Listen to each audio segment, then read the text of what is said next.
Hey guys, welcome back to the channel. As you guys can see, we're in the shop today. And what we'll be working on today is actually going to be both sets of toolboxes. You guys will know that we picked up the 72 and the 27 quite a while ago, actually just about a year ago. And then since then, we've eventually gotten the side locker, the 42 topper, and the 15 side box as well. And there have been a number of updates on these toolboxes for what's available for them. So we're going to have some 3D printed parts, some steel cut parts, and also a new set of wheels. So we got probably 3 or 4 updates that we're going to cover today. And the first piece that we're going to start off with is actually going to be the edges of the toolboxes. Now guys, I have cut myself, not a lot, but a good couple times. Just, you know, when I've got a car in the lift, you guys can see the Corvette is literally right behind me. Now I'm trying to sneak across here. You know, I've caught my belly on, if I had any of these trays open, on this sharp edge. And so there's a guy out there, forgot his name, has a company called toolboxbumpers.com. I think that's their website. I'll correct that down below. And basically what he sells is it's a 3D printed part that actually will clip onto the edge here, and it will prevent you from cutting yourself having a sharp edge. And then the specific product that I brought to him, I said, hey, it'd also be a good idea if you could put a bumper on the edge of the hutch here too. Because that is the #1 complaint with these 72-inch, 56, and 42-inch toolboxes, is that this hutch, it's not very high. Like, guys, I'm about 5'10", and you can see my head is obviously higher than the edge of the hutch. So putting a little plastic piece here, you know, help prevent cutting yourself there.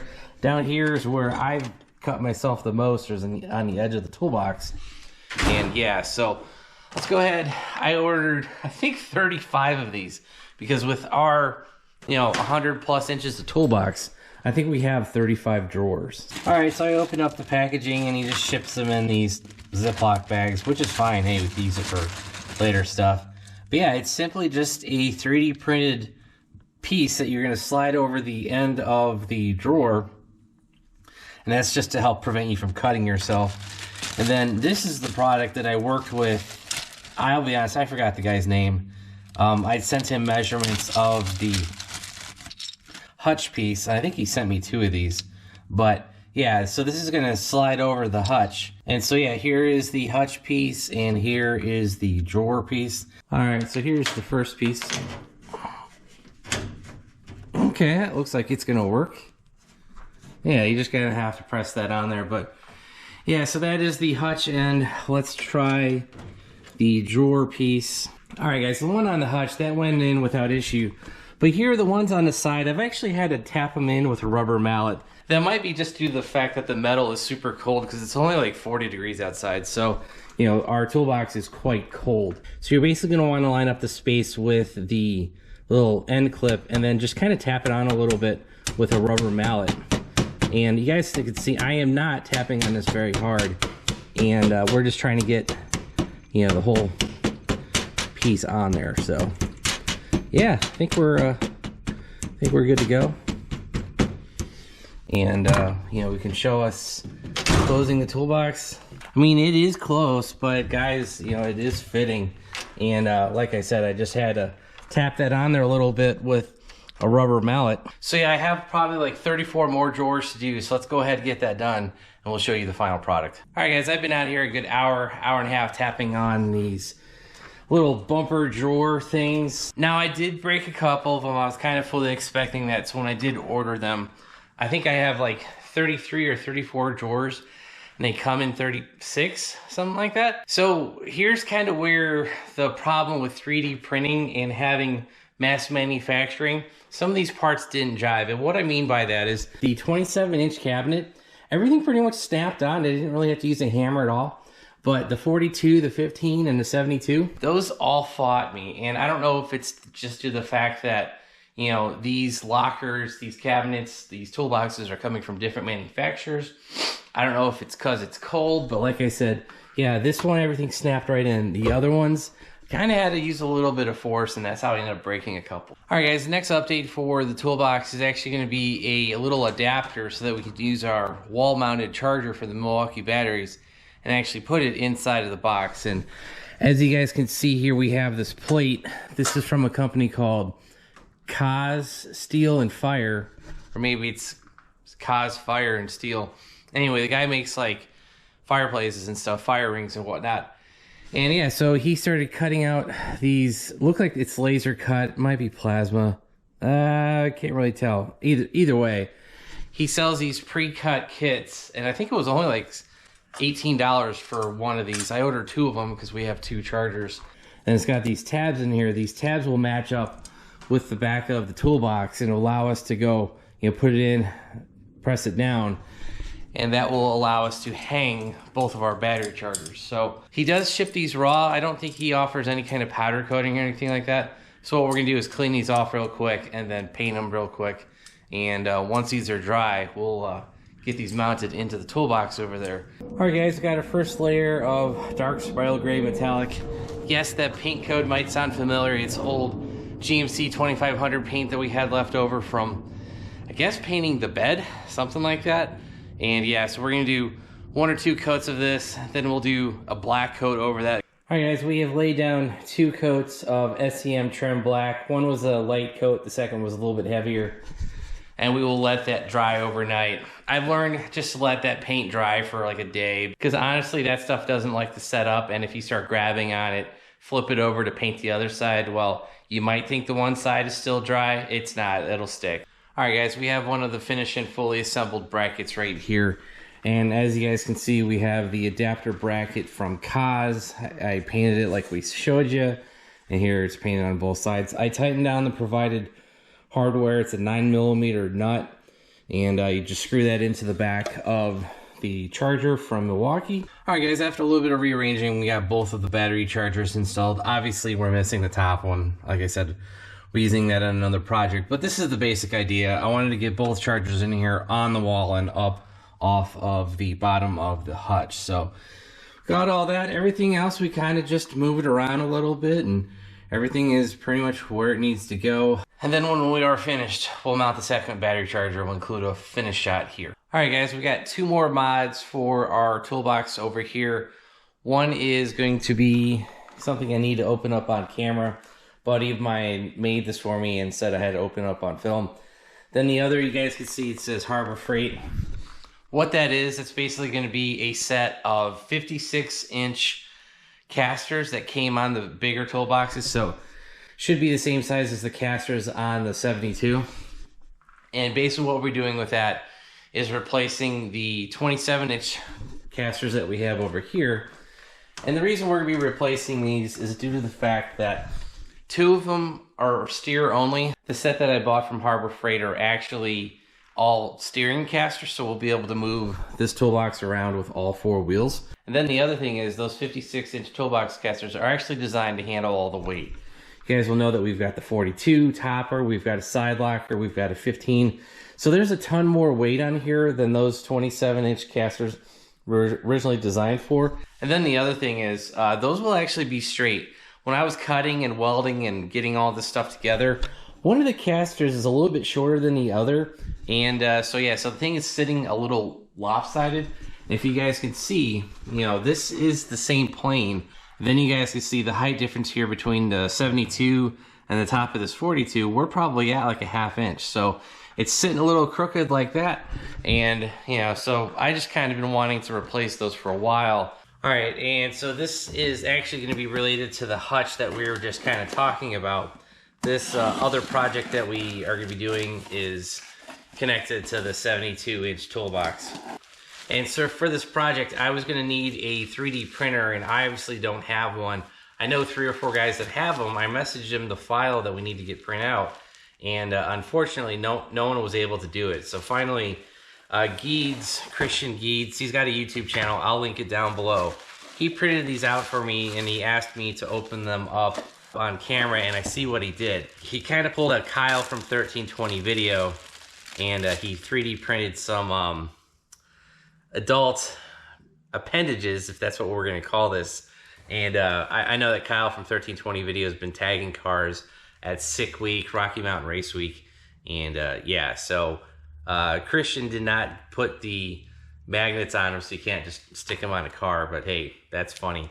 So I don't want to know how much this filament cost you, Geeds, but you know, it is what it is, and I appreciate the joke. So, but yeah, so like we were saying, we needed to have some 3D printed parts made, and you know, I reached out to Christian, and like I said, we'll have his channel down below. He's got Trailblazer SS, he had a Chevy Colorado, and I know him from v6z24.com, I think. v6z24.org, no, it's .com. And yeah, so I've known him for a real long time. I actually haven't met him, but yeah, he's from the Ohio area. And yeah, so what we have here is basically going to be a new Hutch latch for the top toolbox. And what this is going to allow us to do is actually take the Hutch. It's going to close and open like normal, but then you're going to be able to put these new brackets on there. There's a track on here that will actually allow you to close it and then slide it, if that makes sense. So we will be able to put the Hutch almost completely inside of the toolbox and just get us like probably like 3 or 4 more inches of headroom. Now the guy who came up with this design, I'll be honest, I don't remember his name, but I'll have a link to his file. I think it's called Maker's World. I'll have that link down below. And basically what he did was he came up with a 3D design and wanted to share it without having to make it. And yeah, so I definitely appreciate it, because you know, it costs me a little bit of money to get these printed. But yeah, so these are PTEG, and I asked them to be made in black. I'm sure there's other colors I could have had it made in, but black is fine as it goes with the rest of the toolbox. Yeah, so we've got our 2 Hutch brackets. These will replace what was on there now with the powder coated gray metal. We'll put these in. Yeah, so here is the new caster. Like I said, this is the turning one, and the other reason I wanted these is because it had the brakes on it, so we'd be able to at least put on 2 of the brakes up front. And then it also even came with a set of hardware, so that's pretty cool. I wasn't expecting it to come with, you know, new bolts and whatnot. And then the part number on this from Harbor Freight is going to be item number 606171. And just to kind of demonstrate what we're talking about with the Hutch mod, you guys can see this outer piece that we have this little bumper on. This whole thing is going to slide in, I think, like 3 or 4 inches, something kind of crazy like that. I think we'll only have something like that sticking out, so we'll at least be able to get half this, you know, inside the Hutch, which is great because, you know, if you look at my height, my noggin is right at the perfect height to run into that, and I have ran into that in the past, so that ain't gonna be a bad thing to get rid of. And kind of like we were showing you earlier, we're just gonna replace this bracket that's right here, the powder coated one, with one of the 3D printed ones. And yeah, this does look correct the way we have it mounted, so I think this will go on without issue. So we're gonna have to take the shock off, this bolt off, this little rubber wheel here, we're gonna have to take that off, as well as there is a, I think it's metric 8. We're gonna have to take that off as well. And yeah, oh, and then these 3 bolts, those will move into this. This is the other 3D printed part. And since this piece is now separate from this bracket, this is what allows the whole assembly to move backwards, is this piece. Without any kind of grease in here or something, you know, that's gonna be plastic on plastic, and you know, it might be kind of tight. So, all right, so it's definitely a metric 8 riv nut, so that's what's gonna slide in there. Unfortunately, all of the washers that I have nothing that fits this. All right, guys, I got the first side, the left side over here installed. It went in pretty easily, no real major issue. I will say one thing, when I installed the riv nut, it was level with the surface, and it really didn't need to, you know, need any spacers or anything. Basically, how we're gonna do this, we're gonna take the 10mm nut off the top here. So there's 3 here, there's a 10 mil here, and then this is a 12mm underneath the gas strut, and then here, this is a 10mm as well. But this bottom roller is actually held in with a Phillips head screwdriver. So we'll get all the hardware moved over to the new one, as well as the top piece, get these installed, and we should be good to go. All right, guys, so we got the strut removed. Obviously, I just took the little end off. There's a little metal clip you got to pop off, took that off. We got the metal bracket off on this side. Like we said, it's a 10mm, 12mm. You can also see we got the top bracket installed. Then we've already gone ahead and started moving pieces over to our new bracket. You guys can see we got the roller installed. I have a really small 10mm wrench.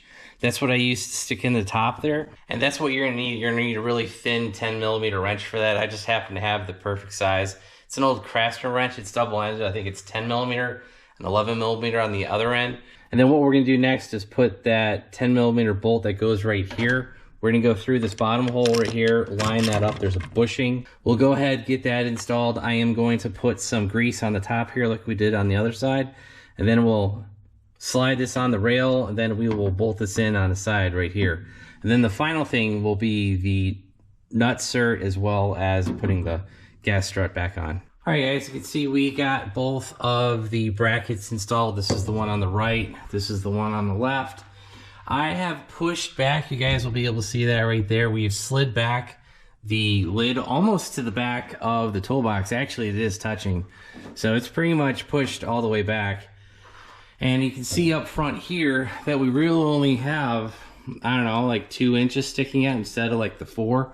So this is exactly what I was looking for, was just reducing the amount of the stick out, because I do walk past here, and with this being additional 2 inches in, so the odds of us hitting that is a lot less than it was. So yeah, I am perfectly happy with how this turned out.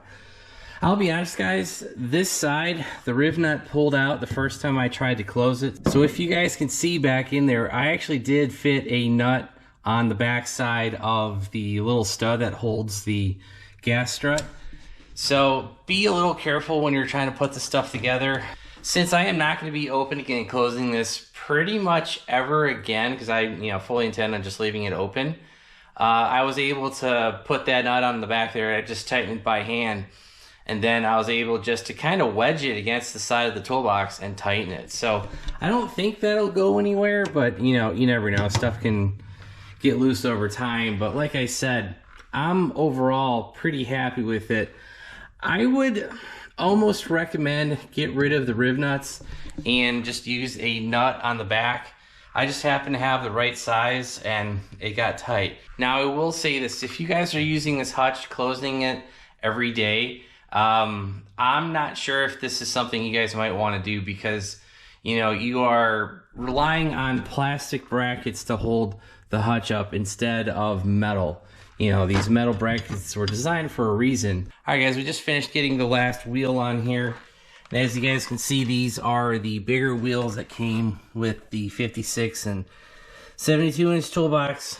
Here's the old 27, and I think the 42, something like that. I'll correct that information down below. But yeah, so I was able to actually get this whole assembly pushed back a little bit closer to the wall, because it is elevated. And as you guys can see right here, we are no longer drooped between the 72 and the 42 topper and the locker. So we're all on the same plane. I do have a bit of a gap right here between the two toolboxes, so we could push this over a little bit more, but for today, guys, we are good. But the hardware size that is on the 27 is a 14mm, and the 56 and 72, those are actually 18mm. So just be aware, there are some hardware changes on the bolt size. Even though they're only changing the thickness of the head, the bolt size itself is still the same. So I'm not sure why they went from a 14 to an 18. Yeah, it doesn't really make sense, because the wheel pattern is the same, so the amount of sheet metal that it's trying to grab onto is going to be the same between the new wheels and the old wheels, so that doesn't really make too much sense. And so that is going to be a wrap on all the upgrades on the toolbox. You guys have seen all the updates that we've done today. The bumper edges, we did the Hutch modification, pushing that in with the new brackets, and then you also saw us do the wheel swap. And yeah, that's going to be about it. I will try to include links for everything down below. We got all this stuff from different vendors. We got the wheels from Harbor Freight. So I'll include a link to the Maker's World filed, as well as the guy that printed for me, Christian. And also the bumper edges, I will include a link to that as well. So yeah, I hope you guys enjoyed today's video. If you did, hit that like button. If you guys want to follow on with all the shop updates and all the projects we got going on, hit that subscribe button, turn on your bell notifications. If you guys want to help support the channel, check out all the links down below that we just talked about. Check out my website, BonecrrusherSS.com. We have new ZR2, we got new Corvette merch on there, and that's going to be about it. Thanks, guys. Have a great one.